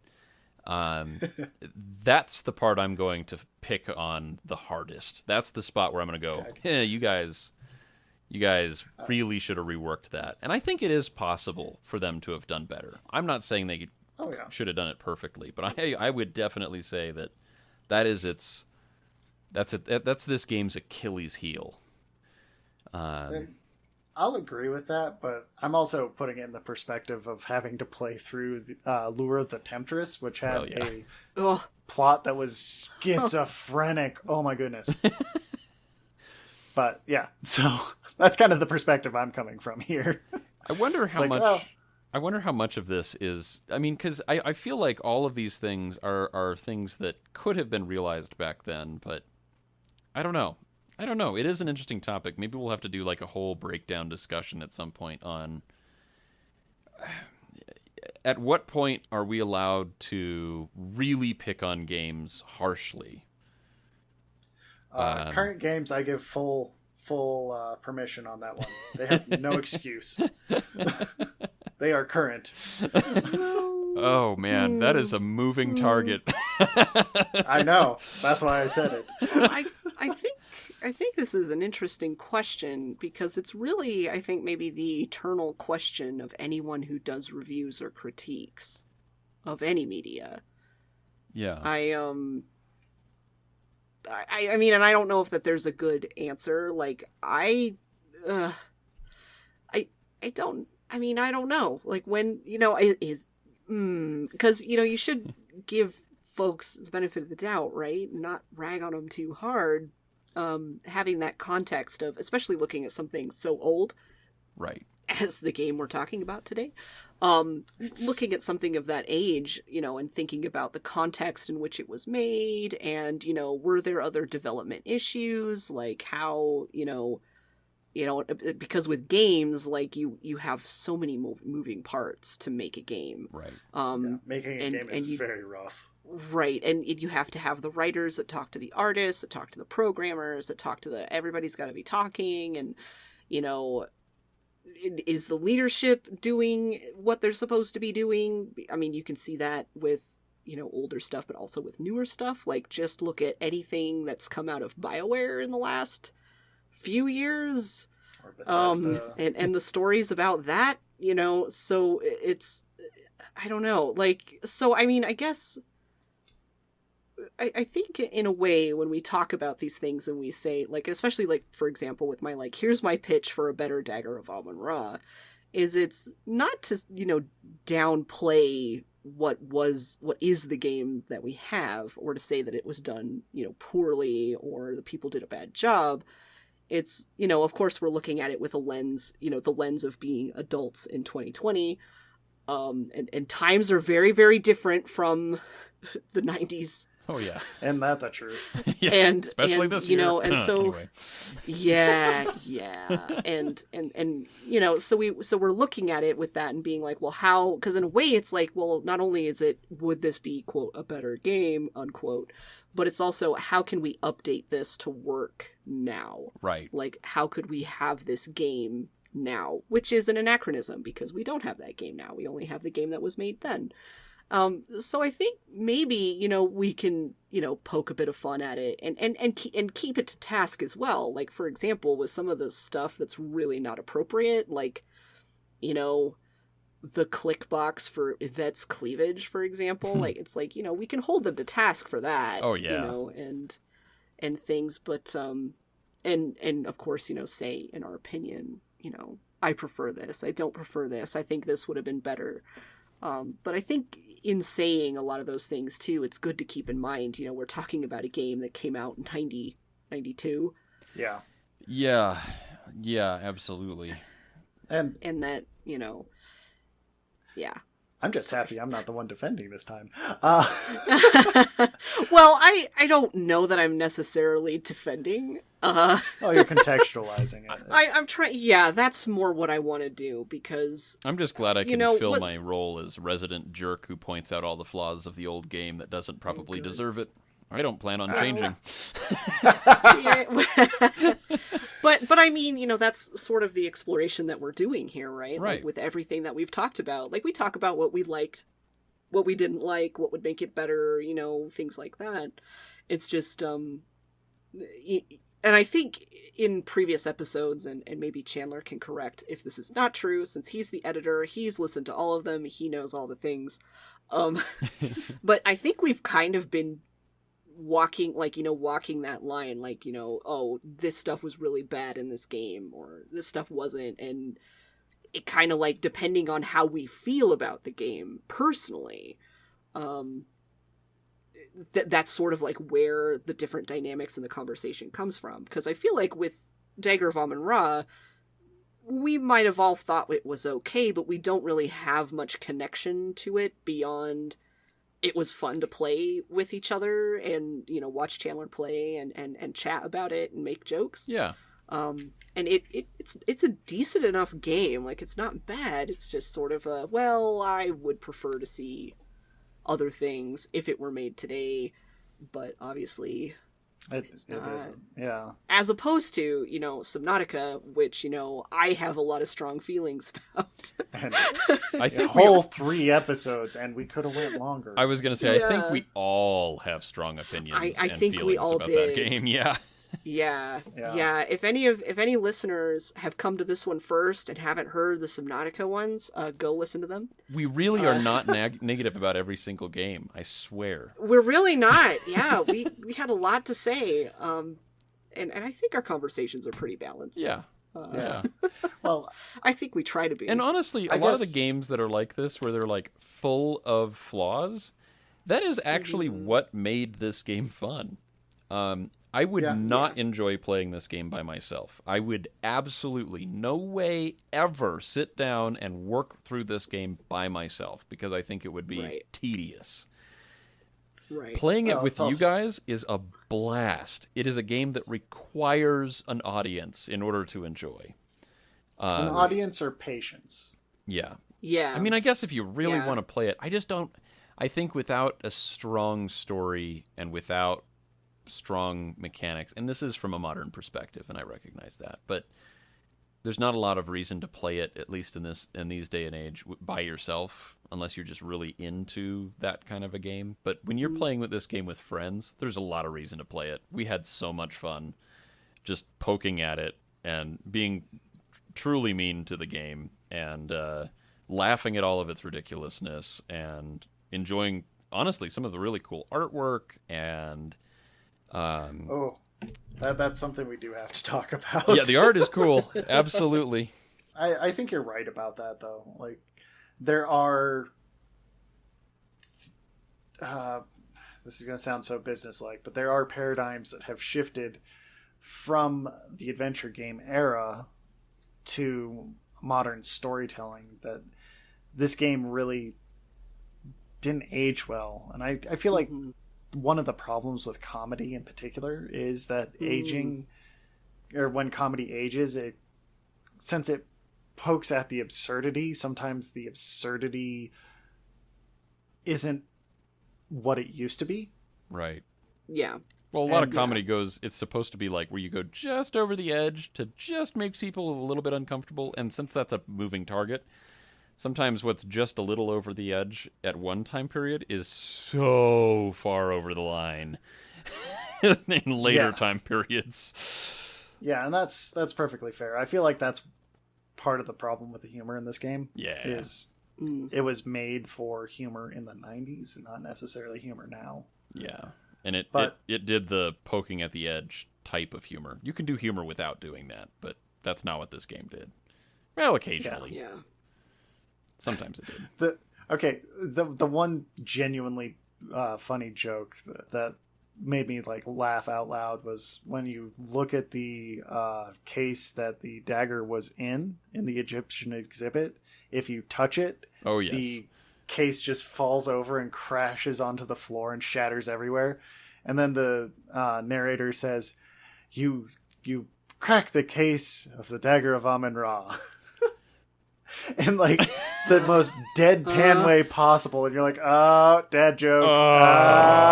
Also, I enjoyed that the fake dagger says "Made in China" on it. That was it was funny. made in Pittsburgh. Was it Pittsburgh? Made in Pittsburgh. Oh. Made in Pittsburgh. I don't know why I remembered China. China would have been funnier. Oh well. Well, nowadays everything's made in China, but 1926. Back then there was. Yeah, that's what true. Pittsburgh was for. You get your medal from Pittsburgh. That's a good point. That's a good point.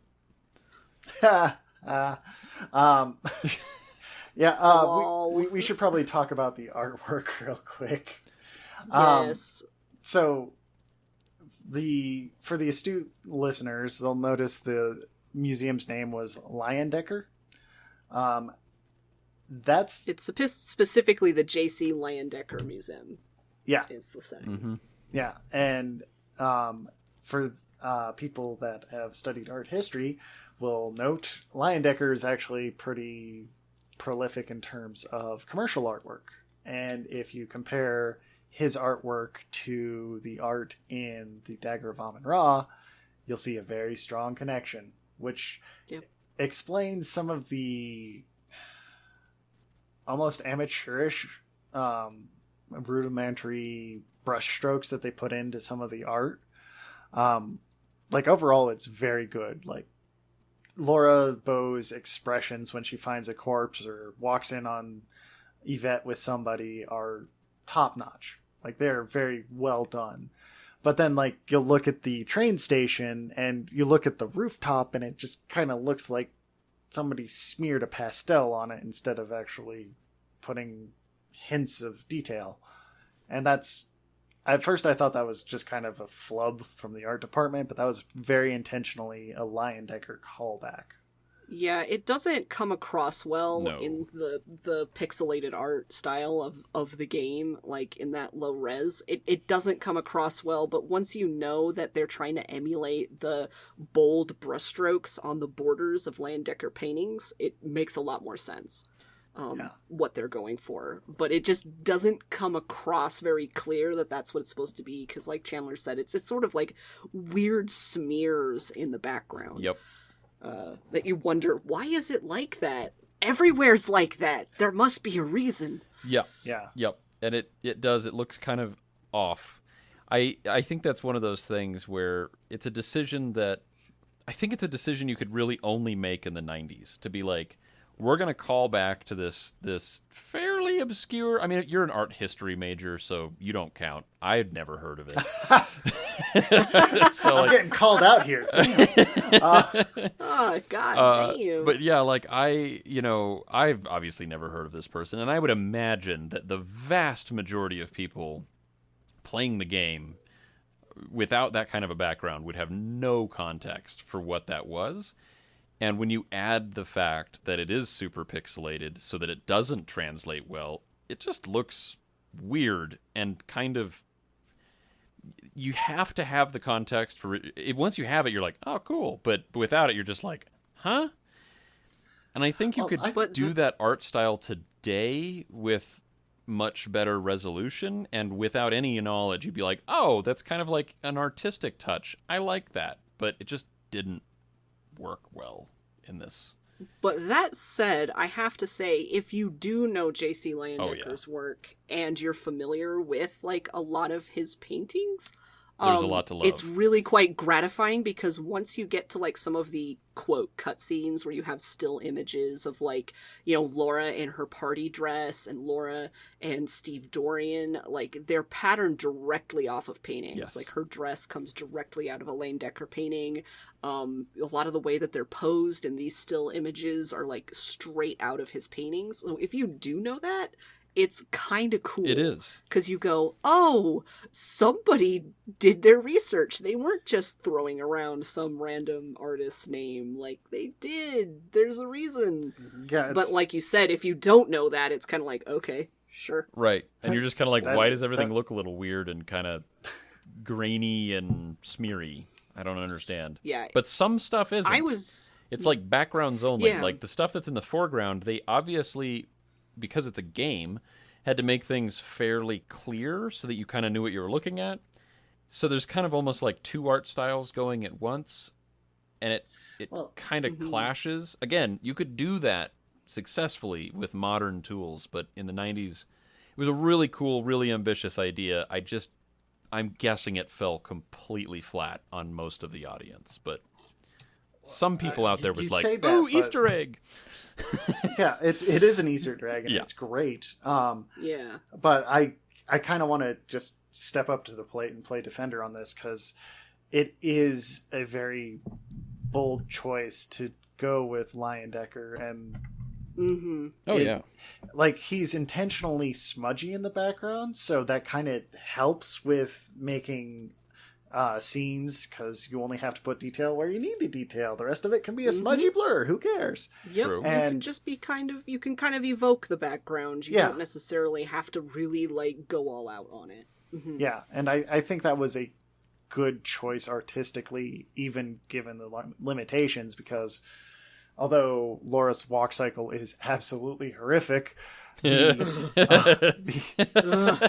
artwork that they used to do her sprite work is amazing. Yeah. Like, every character in here is very well done and very, very detailed in the Lion Decker style, and it just tickles me to play it. I will say the style of the pixel art, even aside, I mean, like, it's totally, you're right, it is totally Lion Decker, and you get these like stills. It's like the old school equivalent of a cutscene, essentially, is what it feels like. And they're highly, highly, highly detailed, really beautiful pixel art. And knowing nothing about art, they are awesome.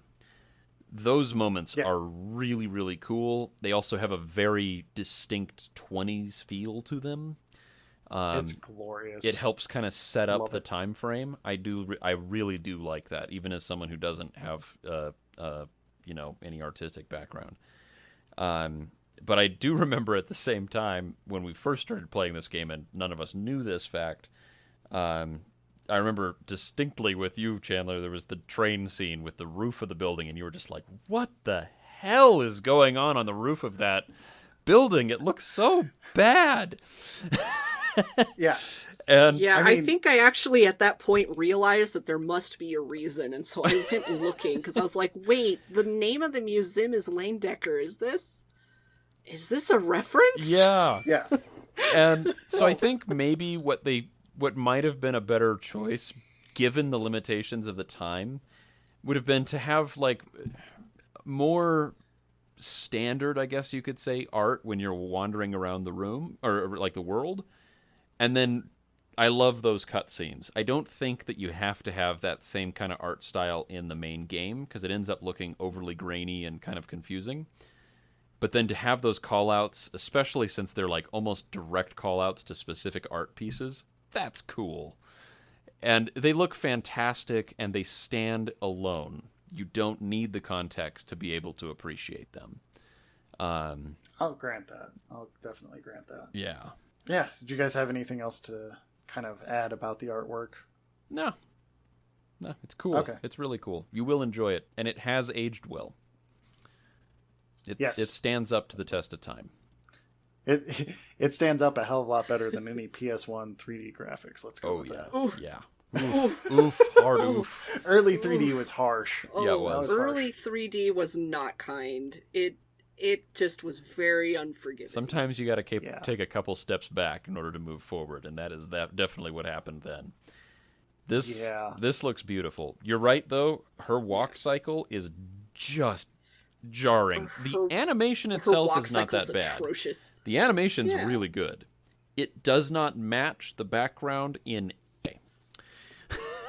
Yeah, they did not match her footsteps to the ground, which is a classic issue when you look at most walk cycles. Yes. Thank you, Duolingo. Nice alert in the background there. At the same time. Well, now I can't edit that out. But yeah, her walk cycle is it's a decent walk cycle, but because they couldn't rely on a certain clock speed, they didn't even really try with her walk cycle to match the floor, and that I complained about that a lot. And thankfully, her walk speed initially is just agonizingly slow. Yeah, and that's related to a tech limitation of the It engine. is. Although when you speed her up enough to move, she like hyper moonwalks but forward everywhere. That skill though. Oof. I don't know how she does it. Yeah. I feel like, I don't know, maybe I'm wrong in this. I am not a programmer, but I feel like there's got to be a better way for them to solve that problem, but I don't know. There is a better way. It takes more time and money. Oh, okay. Well, if anybody's looked at Sierra's output for 1992 alone, they didn't have a whole lot of time. For context, Bruce had maybe 6 months to do this game with his staff. Do you know if this game shared an engine with any other games at the time? Oh yeah, all Sierra games shared an engine at this point. So what you're saying is they had plenty of time to develop a good engine and then crank out 1 million games using the same mechanics. Well, Sierra ran into the what was it, Double Fine? No, the same developers that did the Walking Dead story game. Why can I not? Oh, Telltale. Telltale, thank you. Oh, I cannot think of names today.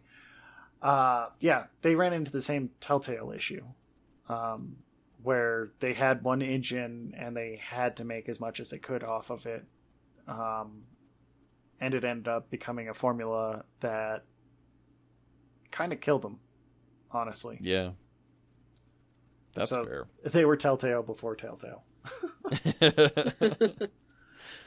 Yeah, so do you guys have any thoughts on the music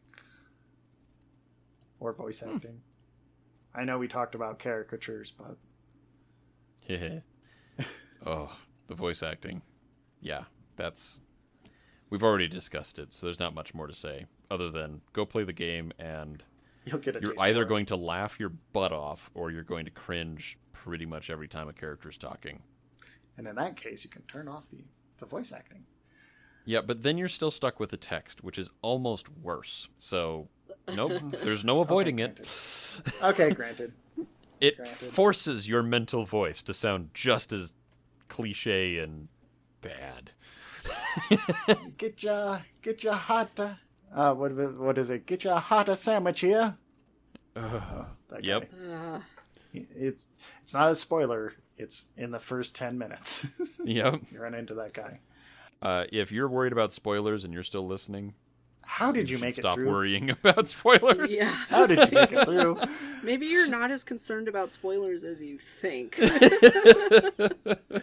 Okay, granted. That was a silly comment on my part. Yeah, the music in it's pretty good where they have it. Most of it's unremarkable except for the speakeasy music, which is awesome and hilarious at the same time, which is I Want to Marry an Archaeologist. Yeah, really just need to look it up and listen to it. It is glorious. It's It's something. I was gonna say that's the only song I actually remember out of the whole game. I was like, you asked about the music, and I'm like, there was music in the game? Yeah, that's what I was thinking. Besides I was the like, speakeasy? like I was sitting here trying to think of, like, what other music there was, but the only thing I could think of was the speakeasy song, which is pretty amazing. It's also the credits song. It plays over the credits. I want to marry an archaeologist and keep his artifacts warm. Oh, man. I also got completely mesmerized because in the speakeasy there's like this couple dancing, and it's the animation for it is memorable. I don't know. You were distracted by those dancers, but I think that pianist was just a cardboard cutout that just hooked up to a Roomba. Yeah, the pianist was hilarious. The dancers were really cool. I don't know. I get fascinated with pixel art because it's really, really, really hard to animate pixels into fluid movement. And there's this couple dancing in the speakeasy where her dress is like flowing back and forth, and it looks super smooth. And I was like, the developers spent way too much time on this one woman's dress because it's fantastic animation, especially when compared to the guy dancing with her. It's so funny, yeah, because there's like some people in there are like you said, cardboard cutouts, and then there's this woman's dress that is just like beautifully flowing back and forth, and I'm like, someone spent a ton of time on the dress, and they were like, hey, you have to get this done today, right? And he's like, oh my god, and he like slapped together the pianist and like here, we'll just do this hop. That looks like a person. Go fast. So you end up with this incredible dress and not a whole lot else. Which is funny. But anyway, that's all I remember of the speakeasy, honestly. Oh yeah, there's more that we could talk about the speakeasy, but I think we've kind of said all we really should say about it, because it is definitely kind of a cartoon game. It is. But... It is. There is one funny thing about the speakeasy, though. Isn't that where Laura just sort of like steals some clothing or something? No, that's where she changes into her Salvation Army dress. Oh yeah, that just happens to fit her perfectly? Yeah. Yeah. Right in front of a flapper, I think is how they describe the lady in the women's lounge. Yep. Does anybody remember the specific wording? I'm not sure. I don't either. Okay. But, yeah. That was a very awkward scene. If you play the game, you'll know exactly what we're talking about. It was so funny, your guys' reaction to that. Because I already played that scene before. I was like, oh, that's kind of weird. And then like you guys were just like, what? That's one of the parts I mentioned earlier, that there are parts where you go, a guy wrote this. Like, that's one of them. A very thirsty guy who, yeah. He wanted that scene. We'll just put it that way. There's actually a worse scene in the Colonel's Bequest, but we might not get to that point. I'm not going to make you guys go through that game. Oh, God. That one aged a lot worse. But, yeah. So, do you guys have any closing thoughts on this one? Play it with friends, it's a riot. Yeah, I was going to say, I think it's a decent enough game, but it's definitely nowadays going to be more fun, like, to play with a friend or a group of friends and just, have fun with it. It's definitely not a serious mystery, so if that's what you're going for, you're going to be disappointed. It's definitely more of a comedy game with, the focus on, like, kind of the caricature characters and such like. But I mean, I think it's a decent game. It's okay. It has some moments, and it's fun to play with other people and just kind of comment on it and just have fun, Yeah. That's my recommendation. Oh, that's fair. I personally thought it had some interesting ideas with the time mechanic, and I think they should have focused on that one a little bit more. But yeah, with the limitations that they had on it, it honestly turned out to be a pretty decent game, all things considered. Yeah, for being made in 6 months, I mean... I actually don't know how long it took, but it was... Well, like, yeah, I mean, the interviews they were with Bruce that I read, that was like, oh yeah, we had like no time to do this. Yeah, well, I seem to recall there was... maybe it was not while we were recording, but an early game that we talked about. We talked about the development cycle of a lot of these early games in the early 90s, and how they were really, really short turnaround. So I mean, that they came out with a game of the quality that they did in that short a time, I think is pretty amazing. Yeah. Because it's not completely broken and it's not completely ridiculous. What? Just out of curiosity, this came out in 92. When did the Dig come out? 96. 96. It should be telling that this game felt more cohesive in some ways. Hey, to be fair, on the Dig was 95 on the Dig. The Dig went through 3 different development teams and like a dozen different engines. That is true. It was in development hell for a very, very long time. Compared to the Dig, this was a pretty smooth game. I think the only thing the Dig really had on this was art. And I would say... And music. And I liked the Dig a little bit better than this. That's but fair. Again, like, the Dig had a little bit more cohesive tone throughout. You know, it didn't have the tonal whiplash. It didn't have a lot of tonal whiplash. It didn't have much tone at all. That is also a true statement. But yeah, like going into Dagger of Amon Ra looking for like a pretty good mystery game and kind of coming away feeling like, did we really solve a mystery? What is going on here? Huh? Yeah. It was very comedic, but not a lot of mystery. But it wasn't comedic enough to be a comedy. I kind of viewed it as like a Nero Wolfe mystery almost. Where it has a lot of funny moments, but people are dropping like flies because that's a Nero Wolfe mystery. So many people die, Nero and Wolfe still nobody cares. Nero Wolfe still has like a consistent tone though. Like you get a lot of like the jokiness because of the main character, you know, Archie Goodwin, like in his, you know, narration of the stories and how all the characters kind of interact. I feel like that's a little different, but I see what you're saying. Yeah. Oh, that's fair. That it was trying to go, maybe they were trying to go in that direction, but didn't quite make it. I think Nero Wolfe novels are actually pretty well written, considering they didn't really get edited. But no, there was like no editing. Yeah, but like I feel like if the writer wasn't as talented, you might end up with something like the Dagger of Amon Ra. Yeah, okay, I can see that. Yeah, I can see that. That's what I was getting at mostly. Okay, yeah, I get you. I can see that. I agree. That seems legit.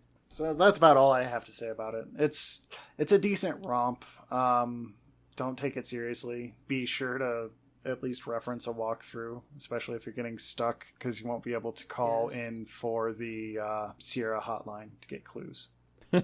Yeah, let's be real. You don't want to pay them any more money than you already did. Yeah, exactly.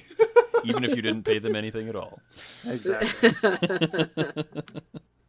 Okay, well, let's go ahead and call it here. What do you guys say? Yeah, I'm good. Well, we've been the Adventure Mechanics. I'm Chandler. I'm Devin. And I'm Tom. And we will talk to you next time. Bye. Don't touch that.